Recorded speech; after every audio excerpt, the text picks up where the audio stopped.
Hi there, and welcome to the Mirror Talk podcast with Katrina Renee.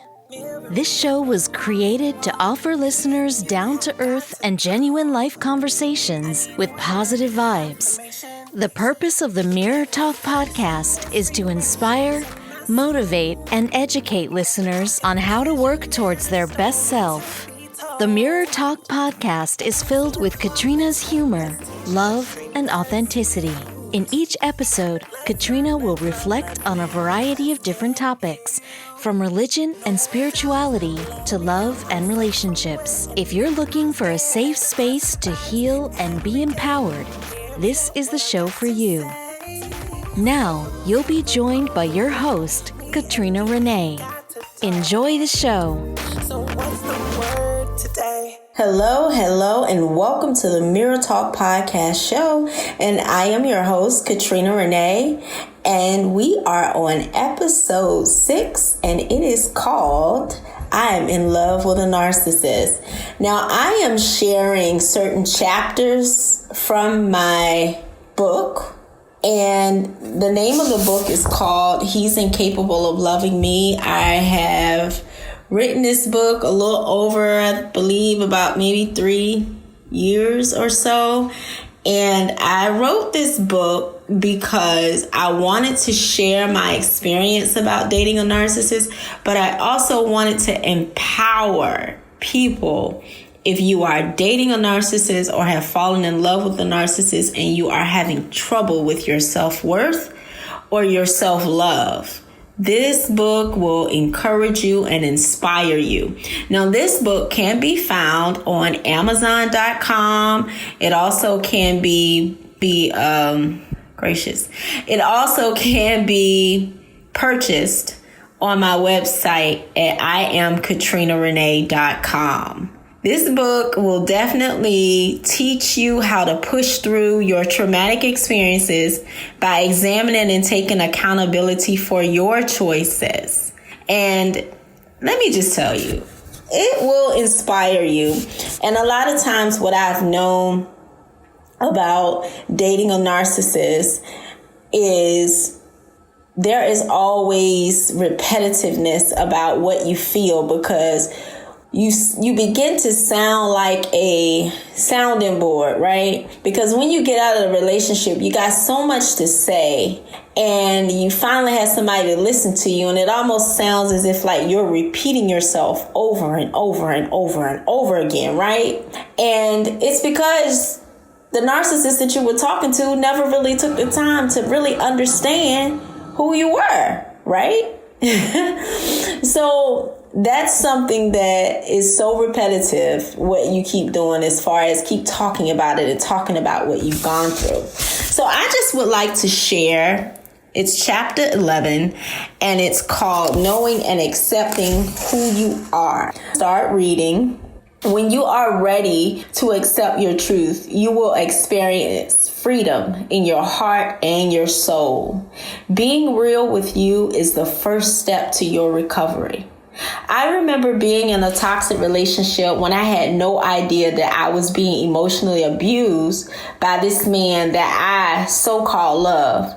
I realized that my situation was toxic. I cried and I screamed. I never thought I would be in an abusive situation. How did I get here? I would always ask myself. Who would think that the love of your life would be the worst for your life? I had to let him go. I was abusing myself by accepting his behavior of mistreating me when I didn't deserve it. The time will come for you to shut the door on that toxic relationship. Understand that this too shall pass. This is not the last mate you will have in your life, but it will be the last mate that will mistreat you or devalue you. Don't beat yourself up about what happened. Just accept, acknowledge, and be aware. You're too special and blessed, and no man or woman can determine your worth because neither man or woman created you. God did. There are only 2 people you should be concerned about loving you, and that's yourself. Everything. So as we gain confidence in ourselves, red flags are no longer red flags. They are deal breakers. So when you see signs that you're dating someone that could be a narcissist, or signs that you see someone who lacks the empathy, that always need admiration about things, it's always about them and not you, or even if it is about you, do they try to take your light away from you? These are types of things that narcissistic men do. And you gotta remember that sometimes it's best just to let go. Sometimes it's best to walk away from what no longer serves you. Sometimes it's best to just say, I am getting up out of this relationship, this connection. It no longer serves my highest good. And I just believe that I am in the season of let go. That's what you have to understand when you're dealing with someone that is a narcissist and you've had enough of being mistreated, devalued, talked at. You get tired of going through a lot of the things that they take you through. So you just have to understand that you're in the season of let go. You gotta let go. You gotta let go. You have to do the 3 A's that I acknowledge in my book, which is A, acknowledge what you went through. A, accept where you are today. And A, assume optimistically that things are going to get better. That's going to help you move into the next dimension of your recovery of dealing with someone who is a narcissist. It's time to let go. It's time to realize that you deserve so much more than what's been given to you, than what's been poured into you. You deserve so much more. It's time to take control over the situation instead of allowing them to decide when they want to use you, when they want to devalue you, when they want to discard you. You are not a part of their recycling process. And I decree and declare that you will not continue on to be in a connection that doesn't show you your worth. No longer. It is time to stop that. And each and every time that you go through this devaluing stage with a narcissist, you're going to experience, even it gets worse. It gets worse and worse. It never gets better. Because it almost brings me to that analogy of, you know, how, is it the Beauty and the Beast? Where people try to paint that picture. I think that cartoon for me is probably, would say, the narcissist, or the cartoon of Dr. Jekyll and Mr. Hyde. That type of analogy where you see them as being Dr. Jekyll or Mr. Hyde or however, but you always get the beast of that individual. You get the beast of that individual. The beast looks beautiful on the outside, but on the inside, they're so empty. And their emptiness can pour into you and cause you to be empty. It's almost like a mosquito, how a mosquito can bite you and you flare up. and that bump itches and you just have to keep scratching it sometimes because it annoys you. And then sometimes, depending on how bad you scratch that bump, it leaves a scar. It leaves a scar. Even if it's healing, it leaves a scar.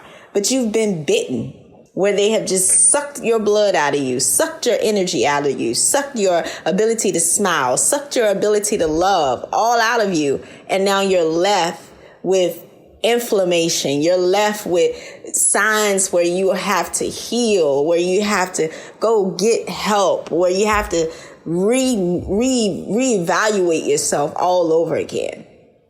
And this types of thing happen. It happens when you are dating someone that has a mask on. I could go on and on and on and have so many episodes about this Dr. Jekyll and Mr. Hyde and the Beauty and the Beast. I could go on and on about talking about even my book, which is certain things. But one of the things that I do want to share with you out of this book, I am looking for this chapter. One of the things that I do want to share with you is there is a declaration, a decree, a declaration that I used to do in this book. And I would do this every day so that I can affirm my being, my value, and the definition of who I know that God has called me to be. And it's called a Transition to Power Session Confession. And these are basically affirmations that you say to yourself that I have in the book also. And the confession goes like this. My purpose is coming out now. My identity is being exposed. I am not a victim, but a victor, and I have overcome my negative thoughts. I will walk in the knowing of who God says I am, and I can do what God says I can do. I am blessed. I am loved. I am accepted. I am acknowledged. I am validated by the power of God. This is one of my confessions that I would do every day because I needed to feel that closeness to my faith, and my faith is Jesus Christ. I needed to feel connected. I needed to know that I was loved and validated because I had been through a horrible experience, and you're probably going through that as well. And the love that you can ever run to would be the love of Christ. That's what I say.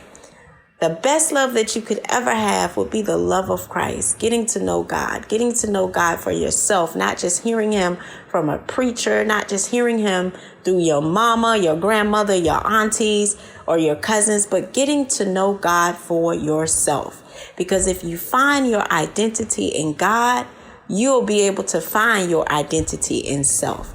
A lot of people are out here looking for their identity, and they're going towards different faiths. They're going towards different ideologies of what a soul is and all this other stuff. But if you are a Christian or want to become a Christian where you believe in Christ, you want to make sure that you read your word, that you have a prayer life, and that you are connecting with other believers that are on the same path as you, so that your spirit man can be built up.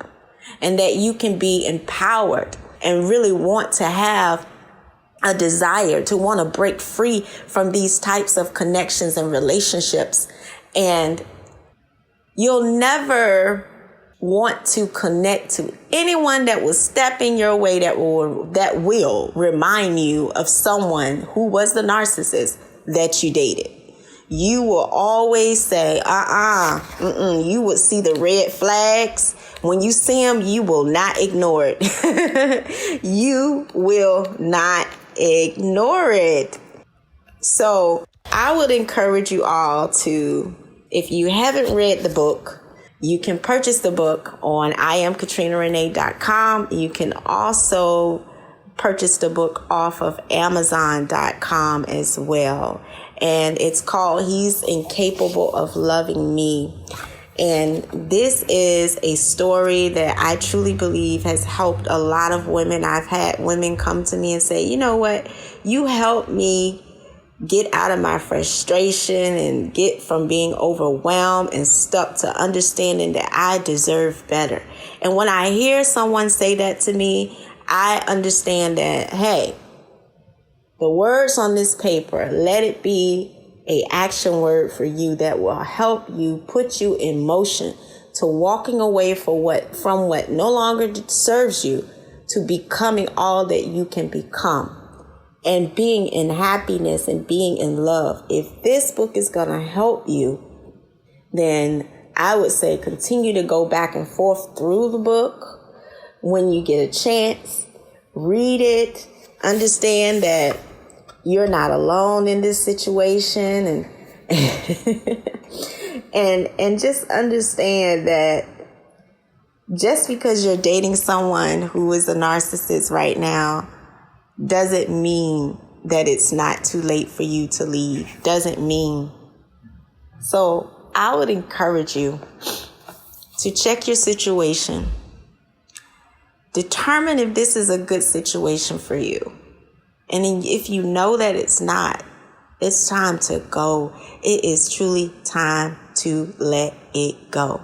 And in the book, I talk about, when I walked away from my narcissist, I talk about, certain incidents that happened with other women in this book. I talk about feelings of how I felt in my opinion of what was going on with me when I did walk away from this narcissistic individual. And I can truly say today, I have no animosity towards him. I wish him well, and I know that God is going to bless him just as well as he has blessed me. And I'm just so grateful that there was an opportunity to become the person that I am today, being able to speak from a place of healing and not from a place of brokenness, being able to speak from a place of saying, I've been there, I've gone through this, and now I can help someone else get free out of their emotional abuse and physical abuse that they're going through. And I understand 100% that you love someone, but you have to understand that he's just not capable of loving you. So make sure you check out the book on Amazon.com and IamKatrinaRenee.com as well. Thank you all for listening, and I'll see you on the next episode. Thanks for tuning in to today's episode of the Mirror Talk podcast with Katrina Renee. If you enjoyed the show, don't forget to follow, like, share, and subscribe to my channel, or simply share the episode with a friend. To find out more about the show, or perhaps you have a question you would like to ask Katrina Renee, please go to IamKatrinaRenee.com and submit your question or story. You can catch future episodes on the YouTube channel, The Mirror Talk Podcast with Katrina Renee. Remember that to heal and move forward in life, it's essential to listen to life-changing and empowering conversations and to learn to love yourself. Now that you're part of the Mirror Talk podcast community, everyone can learn, grow, and get stronger together. See you on the next episode.